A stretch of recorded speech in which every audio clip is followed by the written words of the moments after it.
Isang magandang araw Pilipinas, magandang araw Soxer Gen. Welcome sa isa na namang edisyon ng programang Performing and Informing, hatid sa inyo ng Presidential Communications Office, Philippine Information Agency at Information Coordinating Network of Soxer Gen o ICONSOX. Sa ngalan ni PIA Director General Catherine Chloe Di Castro at Regional Director Frian Abquilan, ako po si Oliver Rivera at samahan ninyo kong alamin ang mga latest development programs, projects and activities ng ating pamahalaan na ipinatutupad sa bahaging ito ng bansa. Tayo po ay mapapanood via Facebook, YouTube at Spotify at maging sa ating mga partner radio stations dito sa buong Rehiyon 12. And we have with us today ang ating kaibigan po mula sa Department of Agriculture upang pag-usapan ang isa sa kanilang mga programang ipinatutupad ngayon, ang Presidential Assistance for Farmers and Fisherfolk Program. We have with us ang Regional Technical Director for Operations ng DA Region 12. Let us all welcome Sir Ray Embajador. Sir Ray, good morning. Ang inyong pagbati po sa ating mga manonood. Thank you, Sir Oliver. My courtesy to our very own President, President Bongbong Marcos Jr., sa ating Secretary po, Secretary ng Department of Agriculture, Secretary Francisco Chu Laurel Jr., sa ating Regional Executive Director ng D12, si Dr. John B. Pascual, sa mga PLGUs, MLGUs, mga programs natin sa rice, corn, sugarcane farmers and fisheries. Magandang umaga po sa ating lahat. Sige po. Sir Ray, diretso na po tayo. Matunog po itong programa ni DA ngayon. You've been to iba't ibang mga LGUs na mibigay ng assistance under the Presidential Assistance for Farmers and Fisherfolk Program. Para po sa ordinaryong Juan de la Cruz, pwede po ba natin ma-explain kung ano po itong programang ito? Ito po yung programa ng Presidential Assistance for Farmers and Fisherfolk Program. Ito po yung nagsimula nung, kung maalala po natin, yung crisis po doon sa Iran Yeah. na nagkaroon ng war, ano, yung US, Israel at saka Iran. Yeah. And it makes the passage of the fuel, yung Nagkaroon tayo ng ginagamit oil natin crisis. ng oil crisis na dumadaan halos 90% of the fuel doon sa Strait of Hormuz. Yes. So kaya ito, nag-set aside ang ating Pangulo, ating Secretary ng around 10 billion pesos intended for this unconditionally para maibigay sa kanila, provided na member sila ng naka-register po sila ng under sa RSBSA o Register System for Basic Sector in Agriculture. Opo. Sir, meaning unconditional cash assistance, bigay lang to? Bigay lang Walang po, kapalit? bigay lang po ito, walang kapalit, in the amount of 2,325. 2,325. Opo. Opo. Yun nga sir, ang purpose natin, objectives natin dito is to mitigate the impact of rising agricultural inputs. So, etong 2,325, saan po nila maaaring gamitin ito, sir? It means to say, pag unconditional, pwede nila magamit sa pagbili ng fuel, Yeah. pagbili ng additional na fertilizer, at saka needs ng farmer provided within the agriculture sector. Sir, na-mention po ninyo kanina, rice, corn, and sugar cane farmers. Sino pa po ang mga beneficiaries natin under this? Well, ito lang po muna yung binigyan natin Okay. ng target in the amount of 10 billion. Ang sa rice kasi meron tayong beneficiary na around 145,000 sa rice program. And then sa corn, around 163,300 farmers. And sa sugarcane naman, 3,650. And sa fisherfolk po natin, may around 14,100. Okay. Kaya kanya lang yung validated ng beneficiary from the LGU, kasi kinukuha kasi natin yung Number. yung names nila validated from the LGUs para yung talaga mabibigyan po natin ay legitimate na registered po sa RSBSA. So in effect, out of the total beneficiaries na 326,050, ang validated lang po around 248,727 na farmer beneficiaries. And then yung total amount natin allotted for this program in Region 12 ito, sir? Yes po, yung allotted amount natin for Region 12, around 758 million, Okay. 66,250 po yung budget dito. Oh, pero based dun sa validated natin na beneficiaries, mga magkano lang po yung mabibigay natin? Based doon sa 248,727, 578,290,275 lang po. Okay. Sir, balikan natin. Kailan po nag-officially start yung ano natin, yung programa natin dito po sa Region 12, sir? Yung FAP natin, Distribution Caravan in Region 12 actually, nag-officially start last June 1, 2026 in Isulan, Sultan Kudarat. So, ang Mm. distribution activities natin, Yeah. ongoing na po, simultaneous na po for the province of Sultan Kudarat. And then expected natin, sir, magpapatuloy ito hanggang kailan po? Target natin na matapos ito, sir. Itong FAP natin, considering na medyo kukunti lang po yung staff natin ang ginawa natin na paraan na maging dalawang team. So, expectedly to continue from June up to October 2026 po. Sige, sir. Baba tayo, sir. Yung kanina po kasi is per commodity. Doon naman po sa per province, sir. Ilan po yung validated beneficiaries natin and ilan yung expected amount na madi-distribute po natin sa kanila?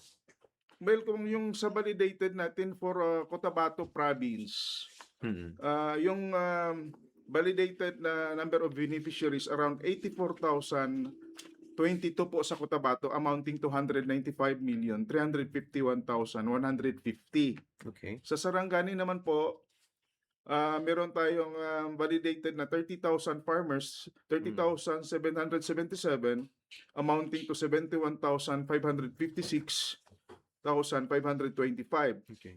Then sa Sultan Kudarat po, 87,035 farmers validated with the amount of 202,356,375. And for South Cotabato, 44,912 amounting to 104,420. 24 million. 400. And then for General Santos City, 1,981 validated farmers beneficiaries with the amount of 4,605,825. Yan po. Sige, sir. Ito naman per province. Pero para sa ating mga viewers po, ibigay na rin natin, sir, yung per municipality. Pero i-round off na lang natin dun sa amount, sir, kung ilang million yung expected natin. Dun mas importante po kasing malaman ng ating mga farmers kung ilan yung mga beneficiaries na mabibigyan per municipality po, sir. And then sa amount, sir, i-round off na lang natin para mas madali po natin maano. Sige, unahin natin yung Sultan Kudarat siguro. Sige po. Yung sa City of Tacurong, 6.4 million. Okay. Sa Colombia po is 16.7 million. Yung Isulan, 17.5 million.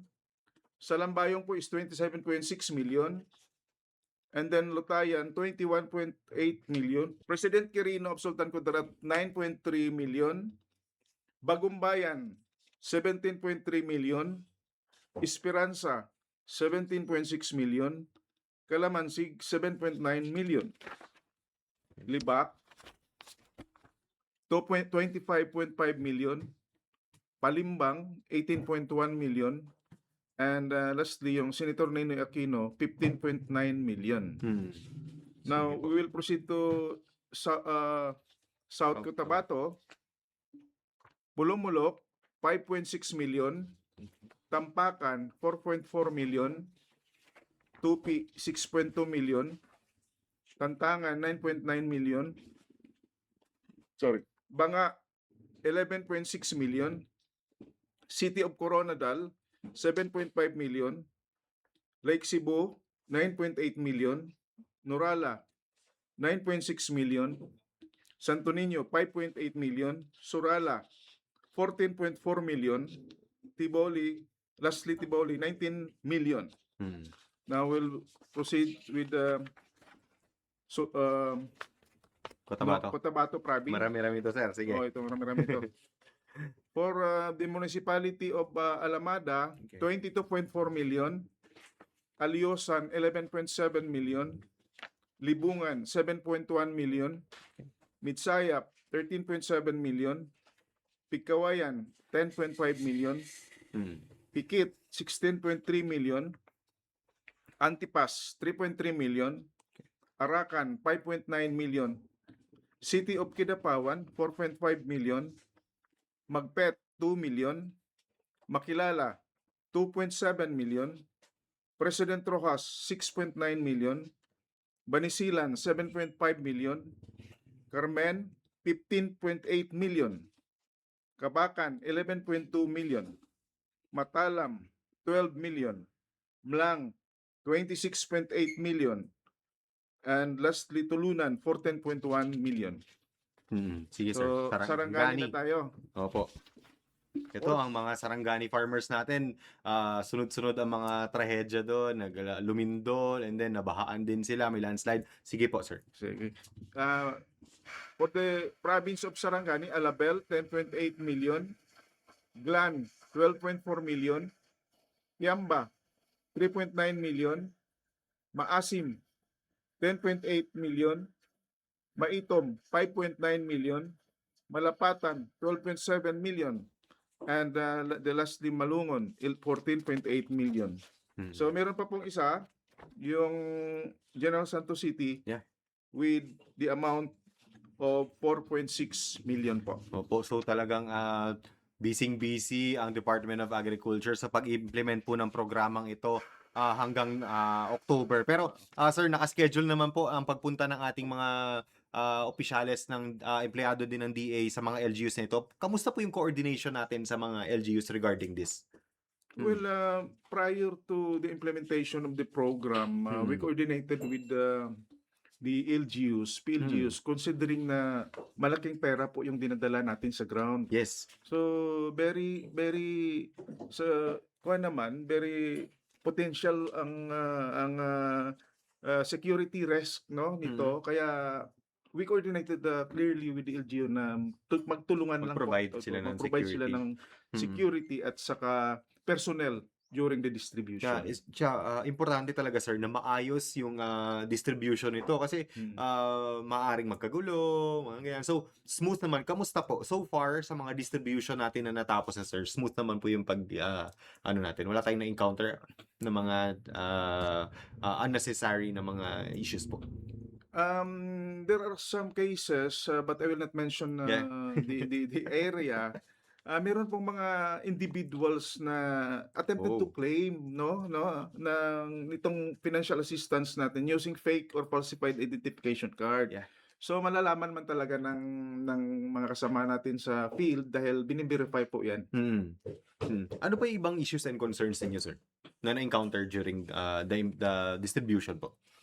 Well, ang isa diyan, as I mentioned earlier, yung distribution kasi required substantial logistical support including adequate office supplies, transportation vehicles. Yun ang mga nakikita, but the office of DA12 addresses already that yung manpower and other operational resources necessary for the efficient conduct of the distribution activities. Yun mga na-address na po yun. Opo.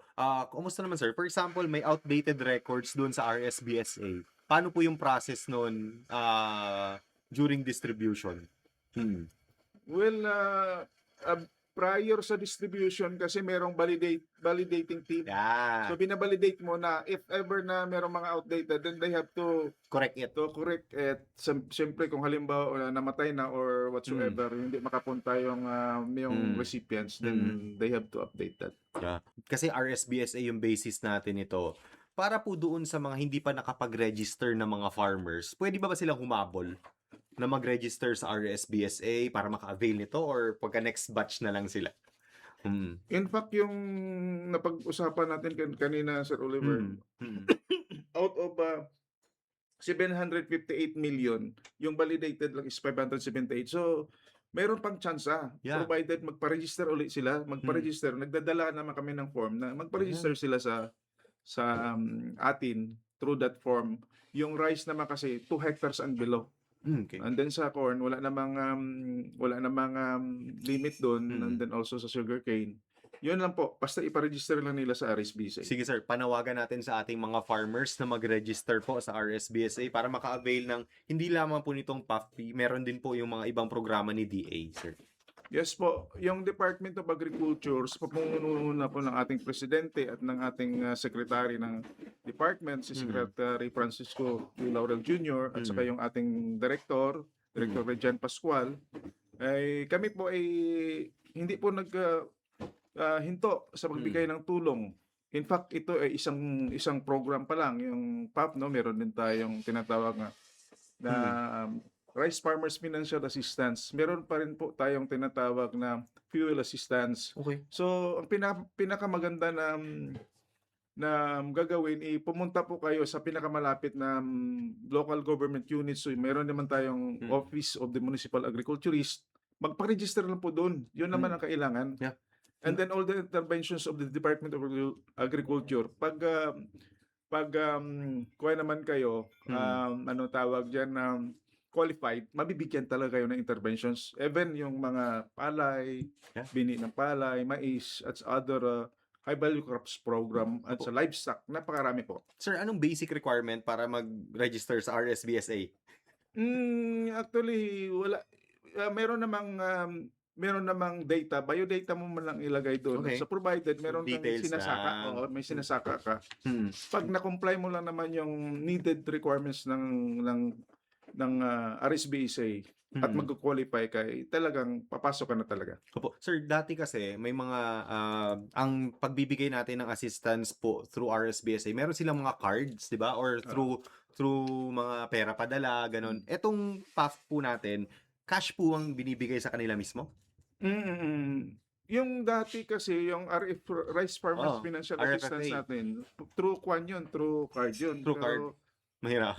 may hirapan. So ang situation kasi, nauna na yung sa Rice Farmers Yes. Financial Assistance. Now, Okay. kasi ito during the crisis, paggawaan pa rin natin sila ng card, mahihirapan na tayong ibigay uli kasi it will take the process long. So kaya Mm.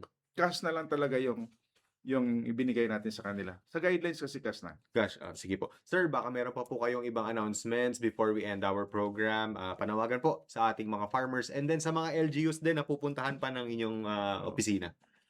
So salamat sa lahat ng mga LGUs natin, no, is Sultan Kudarat, Cotabato Province, South Cotabato Province, Sarangani and City of General Santos. Sa lahat ng mga tumutulong po sa mga magsasaka po natin, mangingisda, at saka sa lahat-lahat po, salamat sa pagsuporta sa Department of Agriculture at sana makaabot po ito sa nangangailangan ng mga farmers na matulungan naman natin sila during this time of crisis na talagang, in fact, kung titingnan mo, crisis tayo ng fuel, crisis tayo ng fertilizer.